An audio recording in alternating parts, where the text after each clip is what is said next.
A mí me impresiona ver a tanta gente amiga, conocida, cercana, en una experiencia, en una aventura personal que no sé lo que dirá Nacho, pero que va surgiendo, ¿no? Ya os le iremos contando cómo ha surgido todo esto, porque si algo tenían estos diarios de viaje no era una pretensión de publicación, sino una pretensión de explicar cómo nos sentíamos en ese viaje, ¿no? Entonces, primero necesito ayuda. Y yo no sé si es posible en Jitsi poner la exposición y verle a Nacho también. Yo tengo aquí unas diapositivas para contaros el viaje. ¿Es posible o no es posible? Quiero decirte que... Compartiendo pantalla. Compartiendo pantalla, vale. Pues si eres tan amable, en vez de explicármelo... Vale. Y es mi hija, con lo cual siempre es más fácil. Vale. Cuando hicimos este viaje, vivíamos en Mozambique. Hace ya 28 años, va para 29 años. Nacho trabajaba en la Cancillería, en la embajada. Juan trabajaba en el Hospital Central, era traumatólogo. La de viaje, como primero. Luego sí, eso es. Sí, dale otra vez. Eso sí.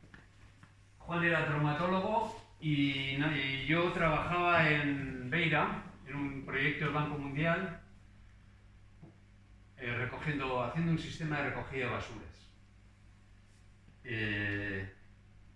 Claro, suena un poco raro, a 28 años de distancia, ese tipo de cosas, pero en aquel momento África Austral era conflicto, era guerra, había muchísima guerra en todos los países. Mozambique estaba saliendo de un proceso de guerra de 20 años, en Sudáfrica acaban de liberar a Mandela, Namibia estaba en un proceso de paz, igual que Botswana.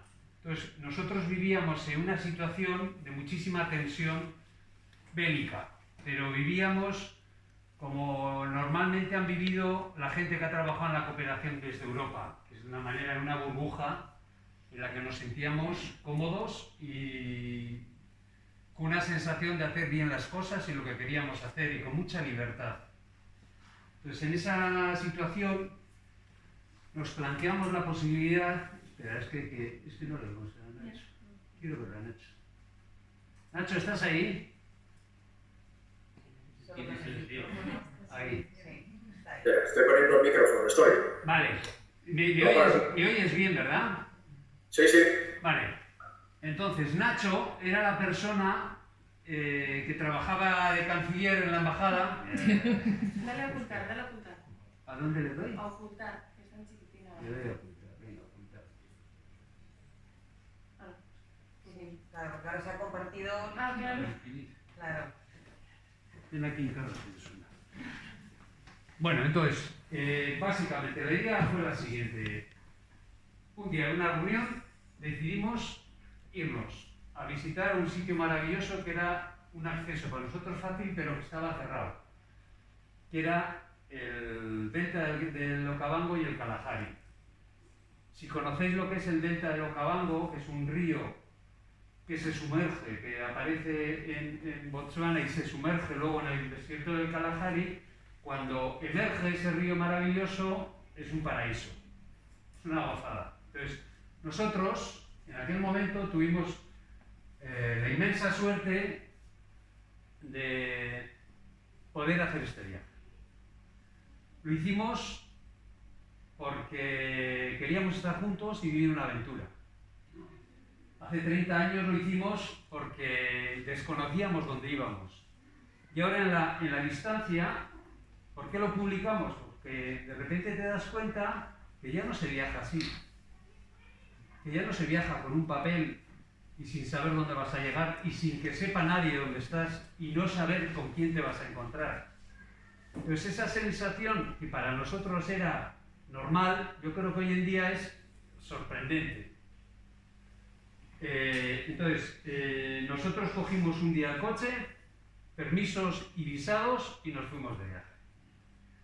Nacho, ¿quieres decir algo? Hola. ¿Pongo el micrófono? Sí, se te oye bien.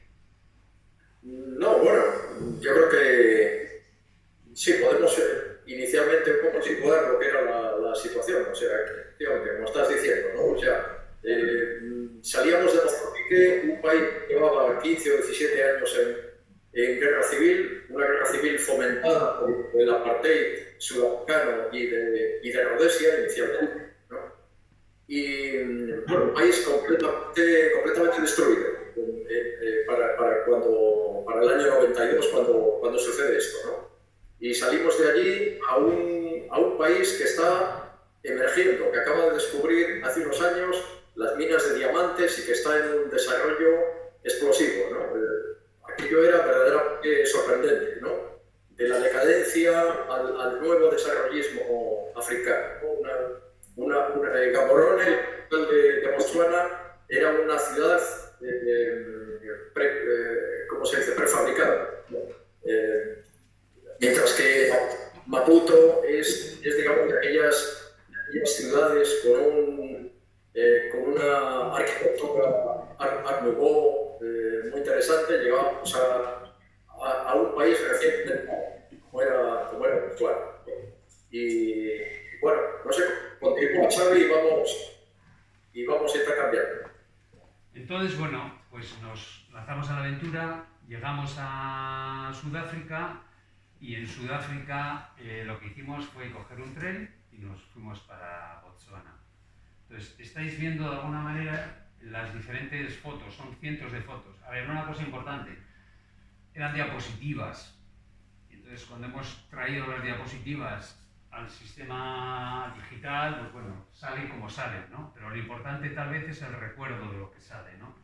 Entonces, en aquel viaje, lo que sí que sentimos como algo íntimo y difícil de explicar es la relación que conseguimos con todas las personas que nos encontramos durante el viaje.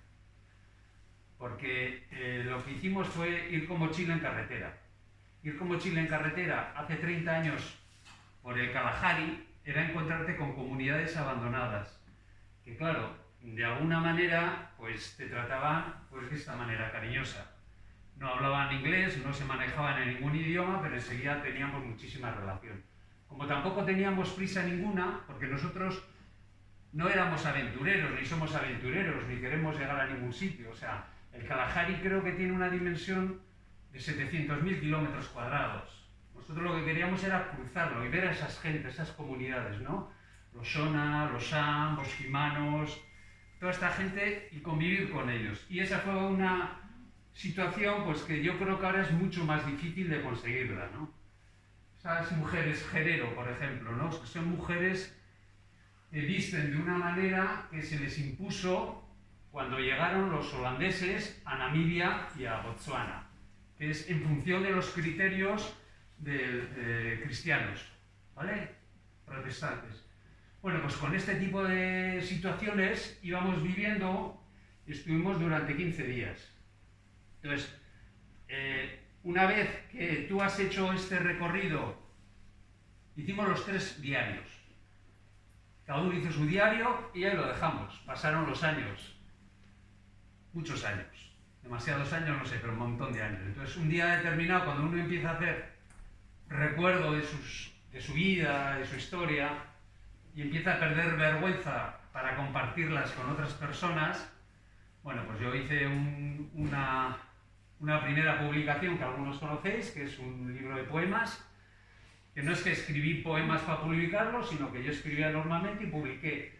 Y entonces pensé, ¿y si tengo una aventura que yo creo que hoy en día pues a la gente le puede resultar cuando menos atractiva, diferente, interesante? Son los diarios de viaje. Entonces me puse en contacto con Nacho, porque Juan había muerto hace 8 años, y dije, ¿por qué no hacemos este libro? ¿Por qué no recuperamos los diarios y hacemos un homenaje a Juan? Bueno, pues eso fue lo que hicimos. Nacho, te cedo la palabra. Todas estas fotos tienen historia, que viene en el libro. Ya os iría contando, pero... Sigue, perdona.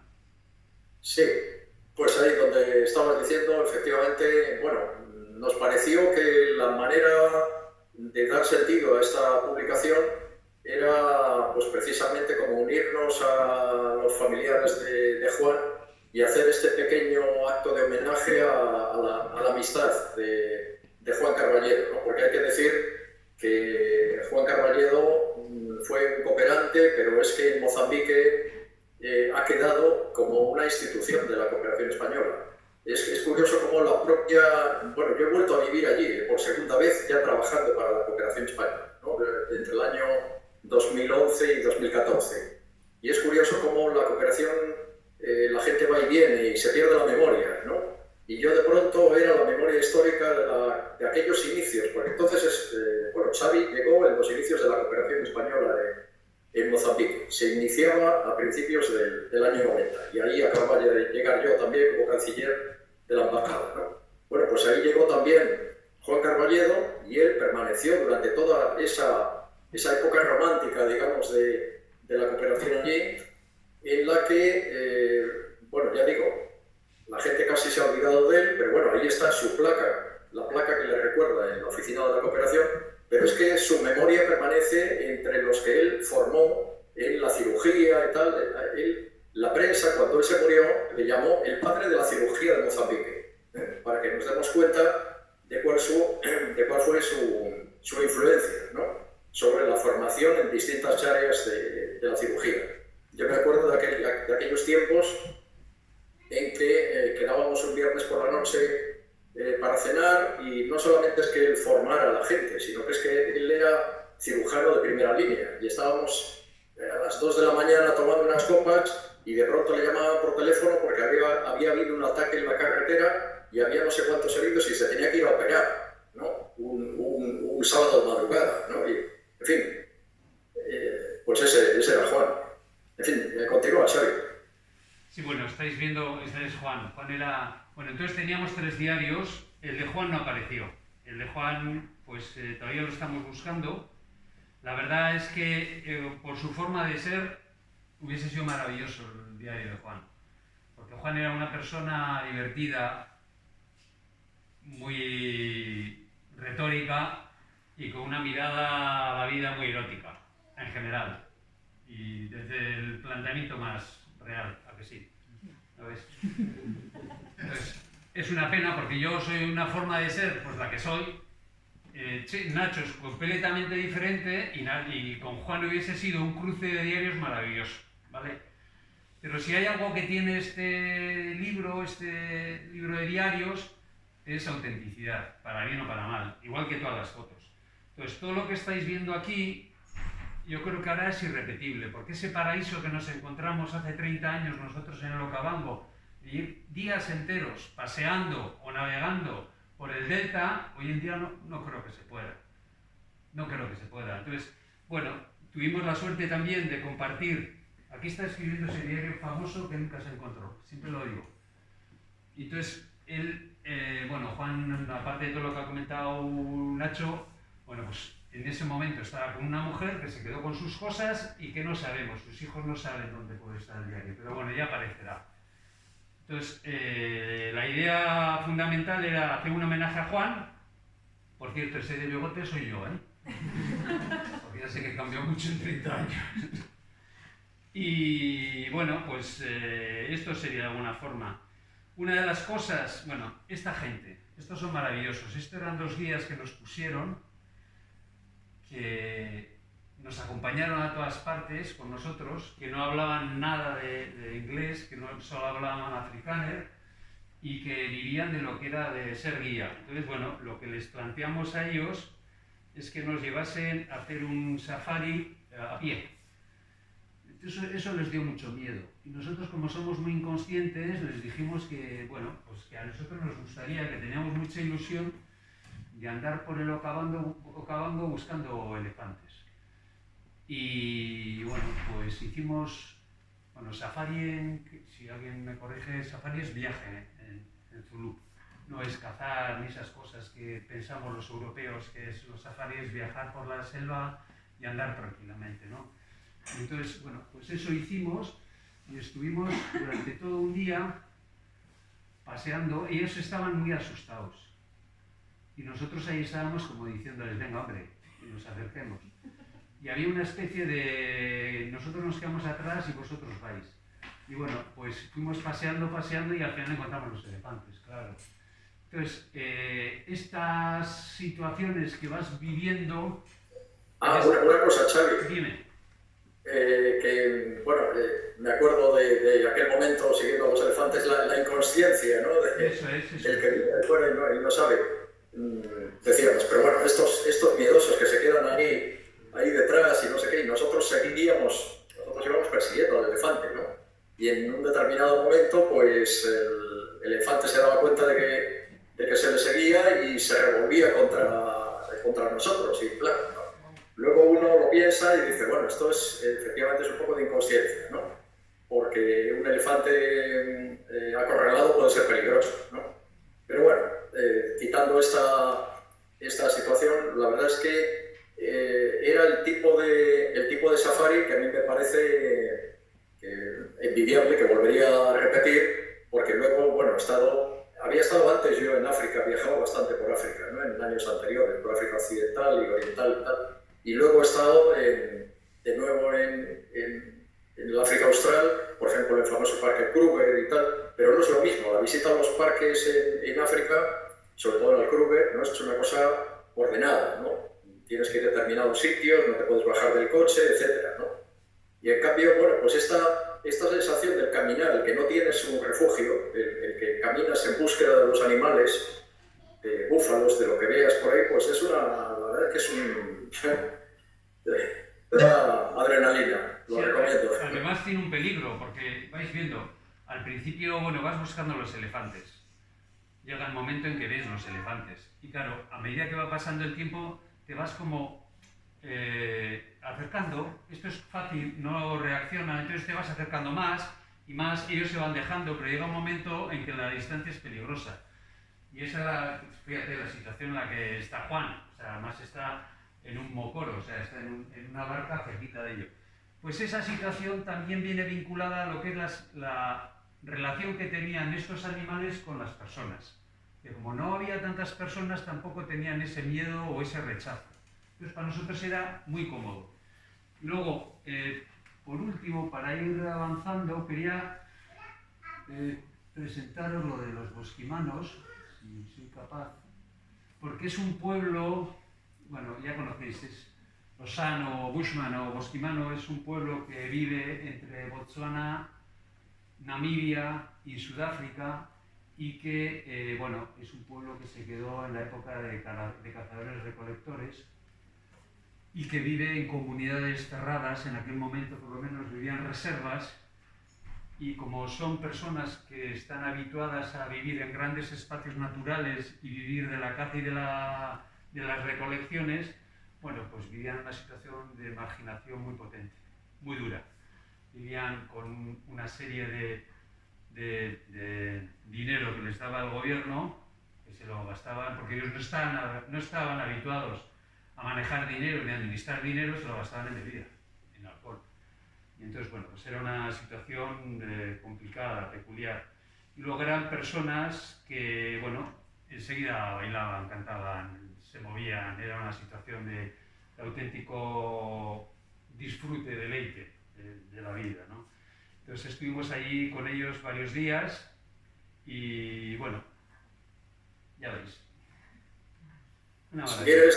Si quieres continúa aquí en este punto. Para mí fue aquella visita que hicimos al asentamiento de los bosquimanos, fue verdaderamente una sensación que me dejó un poco patética, ¿no? O sea, ver un pueblo que, según los antropólogos, digamos que es la cultura probablemente más antigua de la Tierra, es decir, que los bosquimanos bueno, ya sabes, como has dicho ahora, bosquimanos es un término que viene de Bushman, de hombre de los bosques, que no es como se conocen ellos. Ellos se conocen como San, y como grupo, junto con los hereros, forman los Khoisan, ¿no? Un grupo cultural amplio, aunque muy diverso dentro de ellos. Bueno, pues esa cultura más vieja de la Tierra que ha vivido en África Austral desde hace decenas de miles de años, ¿no? Pues que de pronto llega la colonización occidental, llegan los Boers, se apoderan de la tierra, los convierten en siervos, sin pagas, etc. Y en el Estado moderno de Botsuana es patético también, ¿no?, que los propios bantús son los que han minimizado precisamente esa cultura. Es curioso cómo hace 20 años el presidente de Botsuana hizo una declaración que era verdaderamente increíble y bochornosa, ¿no? Dijo que los bosquimanos eran unas gentes de edad de piedra que tenían que cambiar si querían sobrevivir. Cuando los bosquimanos, con su manera de vivir, han vivido durante decenas de miles de años en ese lugar, que además, fíjate, es curioso, un antropólogo que recientemente ha escrito un libro sobre los bosquimanos y recuerda lo que han dicho los antropólogos durante las últimas décadas, ¿no?, que probablemente esa cultura de los cazadores-recolectores no necesita nada que se basa en las pocas necesidades de vida. Son los que primero descubrieron el estado de bienestar sin abundancia. Y el libro de este antropólogo, Sussman, se llama así, ¿no?, Bienestar sin abundancia. Es decir, que descubrieron las 35 horas semanales los franceses, y en esas 35 están incluidas además las del trabajo doméstico, ¿no? Es decir, la caza y la recolección, y lo ha dicho este famoso antropólogo de ahora, Yuval Noah Harari, ¿no?, que era cuando se vivía, probablemente en el estado de cazador-recolector, cuando se vivía en un estado de paz y de abundancia, y fue la agricultura, ¿no?, y la expansión agrícola lo que terminó con todo aquello. Pero bueno, no me enrollo más sobre el tema, solamente decir que los asentamientos humanos que vimos y la política de Botsuana verdaderamente ha sido lamentable, ¿no?, con las culturas, con la cultura de los bosquimanos. Bueno, se nota que es antropólogo, Nacho, ¿verdad? Bueno, en estas diapositivas que estáis viendo, esta es la maestra, este es el jefe de la comunidad. Bueno, básicamente, resumiendo, para nosotros ha sido un viaje a la amistad, más que un safari o un viaje al Kalahari y al desierto y a Okavango. Para nosotros es os contamos una historia que es muy íntima, es decir, que porque habrá momentos en que no sabéis de qué va, porque no es que contemos exactamente el viaje, sino es el viaje de nuestra vida, el viaje que hacemos y en el que disfrutamos y nos sentimos felices y contentos de habernos conocido. Esto no hubiese sido posible, aparte de tener estos sueños y hacer estos viajes, no es posible si no hay gente que confía en ti y que te apoya y que lo pone todo. Y ahí le quiero agradecer a Gastea, que está aquí, calladico en una esquina, que es el de Editorial Tintamala, que es la persona que confió y que me apoyó ya en el primer libro de poemas y en este libro de viajes, y que gracias a él, pues gente como yo, que no nos dedicamos a esto, pues tenemos la oportunidad de reconocimiento. A ti y a Íñigo y a Editorial Tintamala. Anabel, porque bueno, pues el apoyo ha sido importante desde el principio para hacer la presentación del libro, para tener el apoyo de la biblioteca, el aula de cultura. Muchísimas gracias. Yo ya lo he dicho al principio, nunca hubiese pensado que iba a presentar un libro a toda esta gente que, bueno, pues que conozco y que os aprecio, y a toda la gente que no conozco, que enseguida nos conocemos, por mi parte encantado.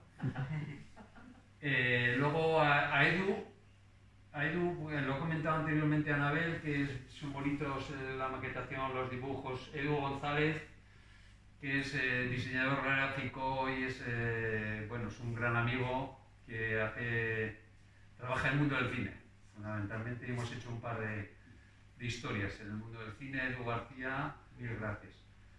No sé si me olvida alguien más, pero bueno, quiero agradeceros a todos los que estáis aquí y que me conocéis el apoyo que me dais permanentemente, porque de alguna forma yo soy como soy porque soy parte de vosotros, o sea que nosotros vamos creciendo en comunidad. Eso se nota mucho cuando te das fuera y te das cuenta de lo importante que son las comunidades, los grupos y la gente.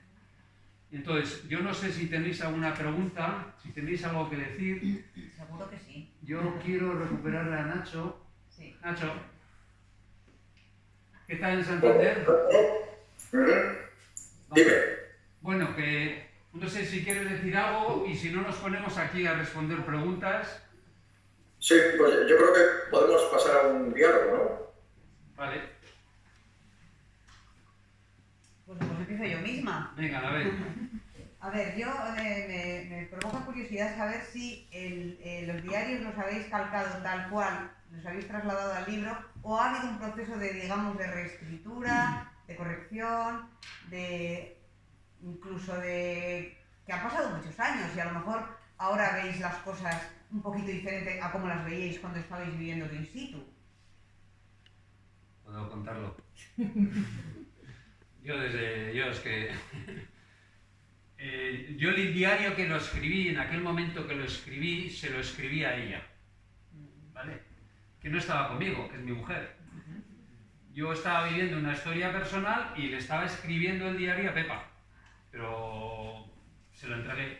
Luego, muchos años después, ese diario, me acuerdo de los fines de semana en la cocina, lo pasábamos o sea, lo picaba ella y yo lo iba leyendo, porque claro, ahora lo tienes todo en un pendrive y eso, pero antes no, antes lo tenías fotocopiado en el año 92. Entonces nos pasamos mañanas enteras picándolo. Y está tal cual. Es que creo que no hemos cambiado ni una coma. Nada, absolutamente nada. El único que ha cambiado se lo he dejado a él a Bastea, que es mi corrector favorito. Entonces él lo relee, lo cambia, lo mira, lo... Has hecho una especie de edición literaria, digamos. Sí, sí, pero que no cambió nada. O sea, estaba... Lo ha hecho más bonito. Más leíble. Pero vamos, no, yo por mi parte no. Nacho... Puedo intervenir aquí. Bueno, ahora que dices los poemas que se los dedicabas a ella, bueno, hagamos también publicidad de tu libro de poemas, ¿verdad? Porque en él, precisamente, me resultó muy interesante leer la parte de los poemas que habías escrito durante el año 92, en aquel momento. Y bueno, pues ahí estaba ella también, ¿no? Lo recomiendo, esos encarecidamente. Está a la venta también, sí. Hay pocos números, pero... No, está tal cual, ¿eh? Es que además yo... ¿También la parte de Nacho? Sí, Nacho, tu parte. ¿Has cambiado mucho? Sé sincero. A ver, no... Han preguntado si... Cuando pierdo el sonido, no sé si estamos diciendo algo. Es que creo que no me va a oír. A mí me Nacho, que preguntan a ver si ha habido mucho cambio en los diarios entre lo que había y lo que se ha publicado hoy por tu parte. Bueno, claro, yo no era tan disciplinado como tú a la hora de hacer los diarios cada día durante el viaje y muchas cosas simplemente tomé ciertas anotaciones y luego las reescribí al llegar a casa, ¿no? Y luego revisándolo con los años me di cuenta que me había dejado algunos detalles, o sea, tenía una pequeña revisión a la hora de editar. Pero vamos, digamos que la experiencia es aquella, es la de aquel momento, ¿no? Sí, yo he leído el libro, tengo la oportunidad de leer el libro, y precisamente Nacho hace una introducción, yo le quería preguntar, muy curiosa, como histórica, no sé, recuerda un poco a aquellos escritos aquellos escritos que hacía Bartolomé de las Casas. Nacho, ¿le oyes? Te están preguntando sobre el cantar del Okavango.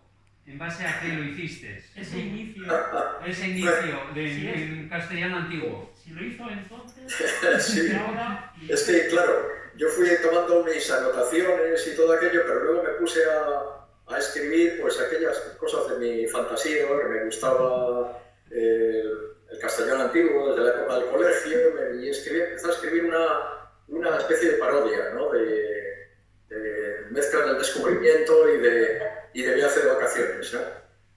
Pero creo que ahí me dijiste, creo que está contado ahí también, ¿no? Vale, sí, que esto está muy bien, pero a ver, lo que queremos son las experiencias de verdad, el diario de verdad y tal. Entonces me tuve que poner a darle forma. Nacho tuvo que hacer un repaso, porque tenía ahí la duda, pero no, hizo una relectura. ¿Y las fotografías? Las fotografías las sacamos, bueno, el fotógrafo era él y Juan fundamentalmente, pero eran diapositivas. Y luego para digitalizarlas, la verdad es que son un poco lamentables, pero bueno. Nacho, las fotos. Claro, el pasar diapositivas a escanearlas y tal, pues ha perdido mucha calidad, no es lo mismo, ¿no? Lamentablemente, la diapositiva era lo que estaba de moda en aquel tiempo, pues porque lo podíamos proyectar para los amigos. No sé si los que habéis viajado en aquellos tiempos de los 80 o 90 os acordaréis de que en aquellos, bueno, es que en los 80 fue cuando yo, por ejemplo, viajaba por África y luego pues me juntaba con los amigos y proyectábamos las vacaciones de cada uno. Esas cosas que ya han pasado en la historia, porque ya a nadie le interesa además ver las fotos del otro, ¿no? Pero bueno, y el problema ahora es recuperar todas esas diapositivas con una mínima calidad. Más preguntas, más inquietudes. Si algo encontramos en el camino y en la carretera, bueno, nosotros normalmente salíamos con la mochila a la carretera, cogíamos el mapa y decíamos, la dirección Mau. Entonces nos poníamos en la carretera y no pasaba ni un coche. Es que no pasaba en horas coches. Nos sacábamos el libro y íbamos mirando. Esa situación actualmente yo creo que no es. Ahora mismo Botsuana es un país muy emergente, con una injusticia social muy grande, pero con muchísimo poder adquisitivo. Entonces, esa situación de ir andando sin encontrarte a nadie es complicado. Y cuando íbamos en autobús, o íbamos en los machimbombos, nos encontrábamos sobre todo a europeos que trabajaban allá. O un chileno, me acuerdo que nos encontramos, un británico, un alemán, ¿te acuerdas, Nacho? Y era con la gente con la que estábamos normalmente. Pero lo que intentábamos es ir, bueno, pues ir andando, tampoco teníamos prisa ninguna, ¿eh? Sí que teníamos billete de vuelta, pero bueno, no había ningún problema si se perdía. Esto es lo bonito de los viajes en los transportes locales, ¿no? Porque viajábamos en distintos medios, ¿no? Que te vas encontrando personajes muy interesantes, ¿no? Me ha pasado también en otros lugares, en otras repúblicas típicas del turismo, como Zanzíbar, por ejemplo, que te vas encontrando con viajeros. ¿Me acuerdas que nos encontramos con Francistown? Sí, sobre todo Francistown, con un chileno que había vivido muchos años, o aquella pareja que había vivido en el desierto del Kalahari, aquellos movers que muchísimo tiempo en el desierto, en fin, gente muy interesante que encontrar. Muy peculiar, sí, es lo que tienen los viajes. Además que tienes tiempo para ir hablando y como no saben quién es, luego no te dejan ir. ¿Te acuerdas? Decía, ¿dónde vais a ir? Quedaos con nosotros. ¿Cómo vais al Kalahari? Con lo bien que se está aquí en Francistown. Ese tipo de cosas, ¿no? Y bueno, pues disfrutas. ¿Los guías los lleváis en nuestro Okavango solo o...? Solo en Okavango. Ya. Cuando llegamos al Okavango, allí había un gran... Bueno, en Okavango, no sé si conocéis, hay un montón de hoteles de alto nivel. Nosotros íbamos con una pequeña tienda de campaña y entonces lo que les pedimos era autorización para ir a... Entonces contratamos 2 guías y con esos 2 guías fuimos andando en el Okavango. El Okavango es una inmensidad. O sea, creo que el Okavango tiene 20.000 kilómetros cuadrados, una cosa así, lo que es el delta del Okavango. Es decir, o sea, no sé, creo que el País Vasco tiene como 7.000 metros cuadrados. O sea que, entonces nosotros lo que hicimos básicamente es llegar a lo que sería el inicio de lo que sería todo el Okavango. Y ahí es donde nos acampamos. Pero, sí, habla. Como yo calculaba que es 2 veces el País Vasco o algo así. Sí, por lo menos. una inmensidad, sí. Y el desierto del Kalahari, en su conjunto, todo lo que cubre Namibia, Botsuana, África, es más grande que España. Solamente el desierto. 700.000 kilómetros cuadrados, sí.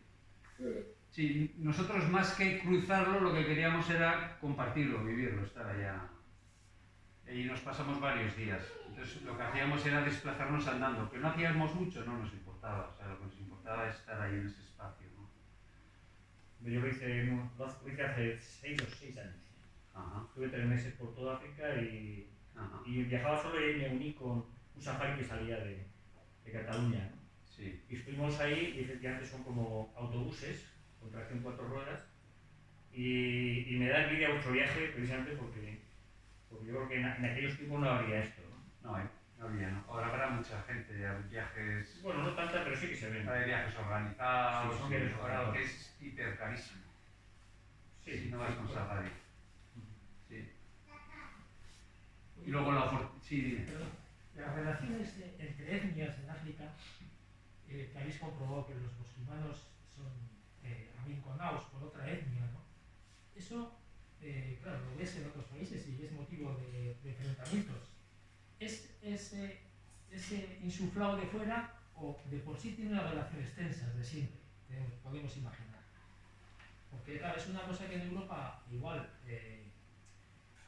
lo vemos y nos lo, digamos, nos es evidente, y igual tenemos idealizado que en África las hostilidades entre etnias son inculcadas, ¿no?, desde la colonización, pero no tienen en parte entre ellas una relación tensa histórica.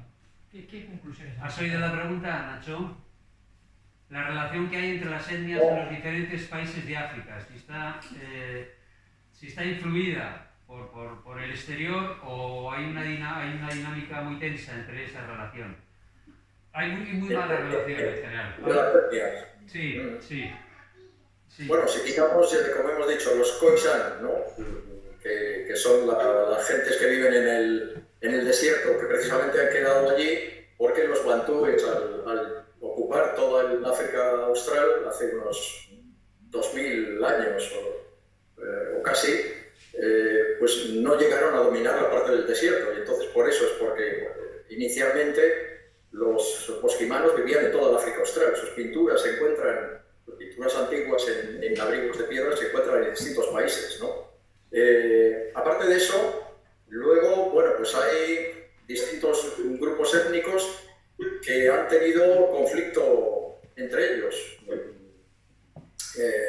Y además ha habido movimientos de población que no son tan antiguos, ¿no? Los Ndebele de Zimbabue son una migración zulu de principios del siglo XIX, o sea, no eran ni siquiera anteriores a los colonizadores boers, ¿no? Y básicamente no ha sido tanto conflicto étnico entre ellos como el conflicto contra la apartheid. Bueno, ya conocéis la historia, ¿no? O sea, los hugonotes, ¿no?, que estuvieron de Holanda, ocuparon África, luego los ingleses lo tomaron como colonia después de la guerra de los Boers y tal. El apartheid, es lo que ha trastocado con la política de toda el África Austral durante muchos años, desde las independencias de Angola y Mozambique en el 75, que prestaron apoyo apoyo al Congreso Nacional Africano contra el apartheid. Ahí se inició toda una serie de guerras en el África Austral, ¿no? Eso es lo que verdaderamente desestructuró toda la zona durante décadas hasta la llegada de Mandela y el fin del apartheid, ¿no? Luego a partir de ahí, bueno, pues terminó la guerra de Mozambique, la de Angola ha terminado mucho más tarde, pero ahora en Mozambique, por ejemplo, pues entra en otra dinámica diferente, que es la del yihadismo, ¿no? Y de pronto en el norte de el último año o 2 años, cada vez va más, está surgiendo una guerrilla islamista que nadie consigue entender, nada más que por la pobreza y el abandono en el que han quedado las poblaciones de la provincia de Cabo Delgado, en el norte de Mozambique, por la explotación y la movilización de gente por el tema de la minería y de la extracción de gas, ¿no? El no haber contemplado todo esto, el desarrollo local, es lo que está llevando a un desastre. De nuevo, Mozambique hundido en la guerra, ¿no? Sí, de todas maneras, también como comentábamos antes, los San o los Bushman, que les llaman, es la etnia más marginal, marginada y con mayores dificultades de inserción social. Y hay una aculturación terrible con los bosquimanos. Es muy dura la situación en la que viven. Además, en cualquiera de los países, ¿eh? Ellos viven en Botswana, Namibia, en esa zona allí, terrible. Habéis comentado que os encontrasteis con una familia boer y estuvisteis compartiendo algo. Sí, en mitad del desierto se nos averió el carro y fuimos a una especie de store que tenían allí, que era para todo, o sea, era una especie de almacenaje, taller, y ahí estuvimos que nos arreglasen pues un día o un par de días allí con ellos. Entonces estaba ella, porque él estaba de viaje, su marido. Entonces, la relación que tenían con el resto de empleados era nefasta. Y con nosotros, pues bueno, nos trataron de maravilla, claro, porque éramos blancos. Y sí, con los Boers además era una relación muy tensa. ¿Te acuerdas de la experiencia, me están comentando la experiencia que estuvimos con los Boers ahí cuando se nos estropeó el carro? No sé si has oído. Sí, sí, antes lo mencionaba esto. Y bueno, hay también una situación ahí que creo que fue un poco tensa, ¿no? Que me parece que contabas tú en una parte, ¿no? Que era cuando recogimos a unos bosquimanos de estos que trabajan en las granjas, porque... Pero no cuentes muchas historias, que compren el libro. Te he dicho que todo lo que va por ahí son historias de gente. Sí. Y bueno, nos llevábamos a un sitio y claro, nos metimos en una granja y luego pues el granjero aparece por allí y se mosqueó porque nos habíamos metido en sus territorios, ¿no? En fin, nos dimos cuenta de lo que es el trabajo semiesclavo, ¿no? En el que están estas poblaciones que, pues eso, los bosquimanos de la zona terminaron, los más recientes han terminado en asentamientos mantenidos por el gobierno, una gente parada y no dedicada simplemente a vivir del Estado, ¿no? Muy lamentable, ¿no? Y otra parte, explotados, trabajando a la fuerza y tal, en las granjas de los Boers, ¿no? Sobre todo en Namibia, pero también en Botswana, ¿no? Pero bueno, que continuamos. Sí, pero esta gente estaba totalmente esclavizada. Lo que está comentando Nacho es que nosotros llegamos a una comunidad y entonces los bosquimanos se nos acercaban, jugaban, y de repente llegó el jefe que los tenía esclavizados y nos montó a ver quiénes éramos, qué hacíamos ahí, que la habíamos invadido, esa especie de cosas de que ellos no lo entienden, porque para ellos el desierto es comunitario, es comunal, ¿no? Entonces llegan los Boers y los van compartimentando los espacios, los explotan y a ellos los contratan y no les pagan, ¿no? Era una situación absolutamente dramática y desgarradora, ¿no? Entonces ellos viven en un espacio común y de repente les dicen que no pueden estar. Bueno, nunca lo entiende porque siempre ha habido generaciones que han estado viviendo allá. Esa es la situación que nos pasó cuando estuvimos con ellos. Sí. Bueno, y hay otro aspecto también que es curioso, es que estos bosquimanos que se han llevado a los asentamientos se les ha prohibido cazar en sus áreas tradicionales, ¿no? Se les ha prohibido cazar en el Parque Nacional, ¿no? Y sin embargo resulta paradójico que se permita en Botswana pues que un rey por ahí de cazar elefantes. Es que la foto famosa del elefante y el rey era allí. No quería sacarla, pero ya la sacaba. Y es tradicional ir a cazar high level a Botswana porque está lleno de elefantes. Y es fácil además, porque lo que decíamos antes por lo menos tenía mucha confianza. Entonces, cazar un monstruo de ese tipo con una... Bueno, pues, sin más, esos son los elefantes, bueno, pues el rey luego fue. ¿Cómo fue la elección de Okavango por tu parte? ¿Descartasteis otro sitio, otro destino? ¿Y por qué la elección? ¿Habías leído sobre el Okavango? Estábamos pendientes, vamos a ver, en aquel momento no se movía nadie en África Austral, por lo que os comentaba al principio que había conflictos bélicos en los 4 países. Entonces nosotros teníamos visado. Bueno, otro tema es que cuando veáis cómo pasamos las fronteras y podíamos ir y acceder, pero no era fácil acceder. Y por el hecho de ser blanco podíamos acceder. Claro, el delta del Okavango para nosotros lo teníamos ahí al lado, estaba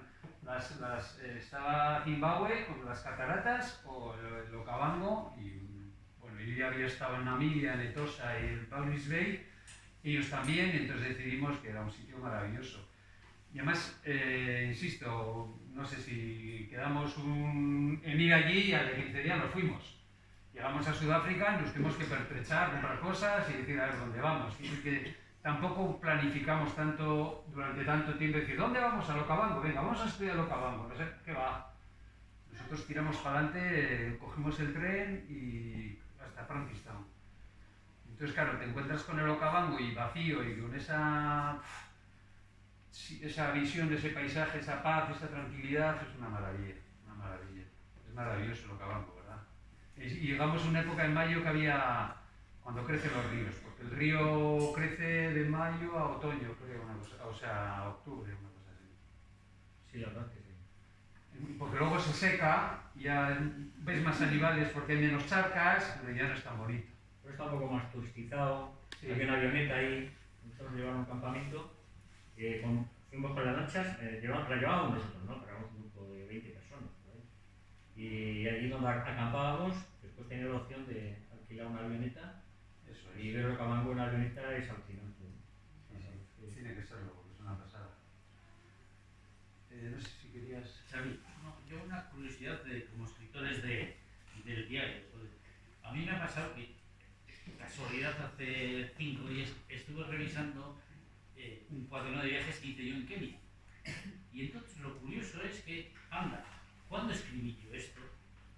Esto no me acuerdo de nada. Mira, qué bien escribí este cuentito que hice en aquel momento. Y entonces, digo, tan inconsciente era yo en aquella época que no me ha quedado un montón de cosas olvidadas. Y entonces, a ver si a vosotros os ha pasado algo parecido. Es decir, al rehacer el cuaderno, decir, anda, mira cómo pensaba yo en aquella época. Pues esto está muy bien, y esto no me acuerdo de nada. O sea, a ver si os ha pasado algo parecido. Sí, la relectura, si tenéis la oportunidad de leer cosas que has escrito hace 30 años, te sorprende. Y además es que es como magia, porque te ubica. O sea, te ubicas cuando vas leyendo, te vas ubicando en el sitio, hasta te acuerdas de la casa, de cómo era la persona. O sea, es como un cuento mágico, ¿no? Entonces, cuando estábamos leyendo estos diarios durante tanto tiempo y que han pasado tantos años, tienes la sensación de que lo vuelves a vivir, de que lo revives, ¿no? Entonces, esa sensación la hemos tenido además con la persona de Juan, ¿no? Que Juan ha muerto, Juan no está, y de repente al leer los diarios se ha hecho presente en nuestras vidas. No solo se ha hecho presente, sino que además hemos recuperado a sus hijos, porque Juan era como era y tiene hijos por todas partes. Y a todos los hijos les hemos ido mandando el diario de Juan, insistiéndoles para que encuentren su diario, y entonces, bueno, revives una parte de tu vida hace 30 años, que no es que la tuvieses olvidada, ¿no? Pero que a veces es importante, ¿no? Porque vivimos demasiado el presente. Si somos capaces de, releyendo nuestro pasado, recuperarlo, es muy bonito. Y además, si lo puedes escribir, adelante, Manolo. ¿No? ¿Con todo el tiempo que tienes? En nuestro caso, que hemos estado en Mozambique algún tiempo después, también hemos estado en contacto ahí con la familia de Juan Carballedo, y bueno, pues ha sido muy bonito el continuar esa relación a través de este proyecto, ¿no? Que nos ha vinculado.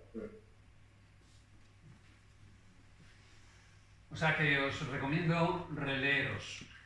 Me imagino que todas vosotros escribís normalmente diarios, los guardáis, lo que sentís, sensaciones, bueno, pues releeros, que es muy bonito.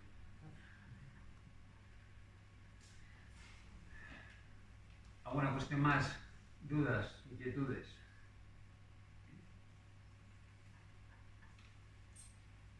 Nacho, ¿quieres decir algo más? Si no, vamos cerrando. Pues nada, si nadie hace ninguna pregunta o algún comentario o algo así, pues te lo dejo ahí. Bueno, pues muchísimas gracias por asistir. La verdad es que reitero el agradecimiento a la Aula de Cultura. Pensaba que nunca se iba a celebrar dada esta situación.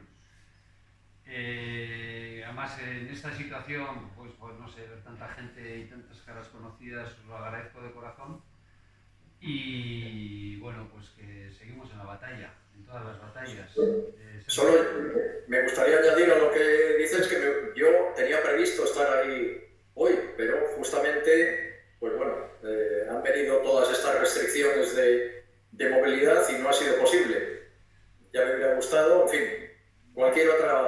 cualquier otra ocasión. Tal vez el día que aparezcan los diarios de Juan. Bueno, te avanzo que está por ahí Jaime, que te hubiese dado un abrazo, pero no puede ahora. Digo porque no le ves. Le puedes saludar si quieres a Jaime. No le ves, pero está Jaime. Hola, Nacho. Ah, pues un saludo, ¿eh? No sé si hay algún otro amigo más de Nacho, pero aprovechemos, ¿vale? De todas maneras, lo tenemos que hacer en Santander también, Nacho. Muy bien, estás invitado. Gracias. Invitaré también al editor. Bueno, pues por mi parte daros también las gracias por haber estado, sobre todo como hemos comentado ya en estas circunstancias, ya veis que tomamos todas las medidas de seguridad necesarias y más, ya veis que es totalmente seguro, tenemos las puertas abiertas, estamos con distancia, estamos con mascarilla, no pasa nada, animad a la gente a participar en las actividades culturales que son seguras. Muchas gracias por haber venido.